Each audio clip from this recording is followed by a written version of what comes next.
Hello guys, তোমরা সবাই কেমন আছো? আশা করি সবাই খুব ভালো আছো, সুস্থ আছো। আমিও ভীষণ ভালো আছি।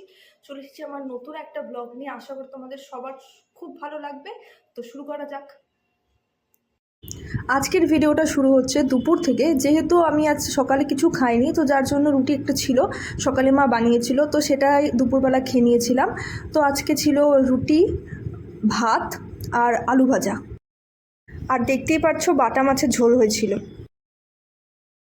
চলো আজকে তোমাদের নিয়ে যাই আমার বাড়ির বাগানে। কিছু সবজি গাছ রয়েছে, যেমন বেগুন গাছ, করলা গাছ আর কাঁকরোল গাছ, সেটা দেখাতে নিয়ে যাচ্ছি। চলো।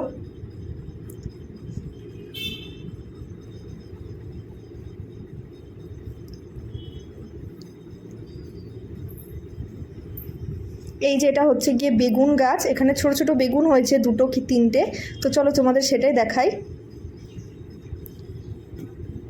এর আগের বার এখানে একটা বেগুন গাছ হয়েছিল, আমি একটা বেগুন খেয়েও ছিলাম। আর এপাশে আরও যে ফাঁকা জমি আছে, সেখানে আরও বেগুন গাছ লাগানো হবে। এই যে তিনটে বেগুন হয়েছে, কি সুন্দর লাগছে দেখতে, কি অপূর্ব লাগছে। বেগুন গাছটার ঠিক পাশেই তোমরা দেখতে পাচ্ছ ছোটো ছোটো মাছ রয়েছে। এখানে যেহেতু টিনটা দেওয়া আছে, তো মাছগুলোকে ঠিকও দেখা যাচ্ছে না, প্রচুর মাছ রয়েছে। আর এই চৌবাচ্চাটার সামনে আসলে ওরা ভাবে ওকে খেতে দেওয়া হবে, এই জন্য সারাদিন এখানে ঘুরতেই থাকে। এত ভালো লাগে দেখতে। এখানে যখন কিছু কিছু মাছ রয়েছে যেগুলো থাকে, তখন বেশ ভালো লাগে। এটা হচ্ছে কি করলা গাছ। এখানে একটা করলা হয়েও ছিল, আমরা খেয়েও ছিলাম। আরেকটা করলা হয়েছিল, এখন ঠিক দেখা যাচ্ছে না। তোমরা বলো তো এটা কি গাছ? যারা চিনতে পারছো তারা নিশ্চয়ই বুঝতে পেরেছো এটা কী গাছ। আর যারা চিনতে পারোনি তাদেরকে বলে দিই, এটা হচ্ছে কাঁকরোল গাছ। এখানে প্রচুর কাঁকরোল হয়, আমরা কাঁকরোল পেয়েওছি। খুব ভালোও লাগে দেখতে, এত অপূর্ব লাগে, আর খেতেও খুবই টেস্টি। এখানে দেখো কি সুন্দর অপূর্ব একটা ফুল হয়েছে। ফুলটি আমি ঠিক জানি না কী নাম, কিন্তু খুব ভালো লাগছে দেখতে। চলে এসেছি ছাদে। ছাদটা আমার বড় বাড়ি, ভীষণই প্রিয় একটি জায়গা। ছাদে আসলে আমার ভীষণ ভালো লাগে, এত অপূর্ব লাগে আকাশটা। তার মধ্যে পুজো চলেই এসছে, এই জন্য আকাশটাকে আরও সুন্দর লাগছে। কদিন মেঘ থাকার কারণে বৃষ্টি হচ্ছে।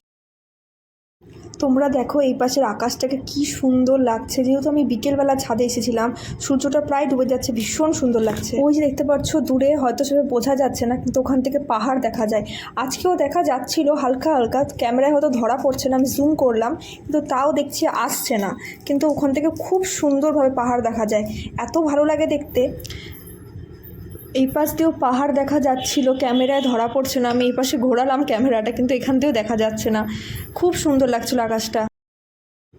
আমাদের ছাদের থেকে কাঞ্চনজঙ্ঘার ভিউটা ভীষণ সুন্দর লাগে। দেখো পাশের বাড়িতে কি সুন্দর ফুল ফুটেছে, কি ভালো লাগছে দেখতে, সুন্দর সুন্দর ফুলও ফুটে রয়েছে। পুজো তো চলেই আসলো, হয়তো সবার শপিং হয়ে গিয়েছে। কার কটা জামা হয়েছে আমাকে অবশ্যই কমেন্টে জানাবে। তো আজকের জন্য এটুকুই থাক, আবার দেখা হবে পরের একটা ব্লগে।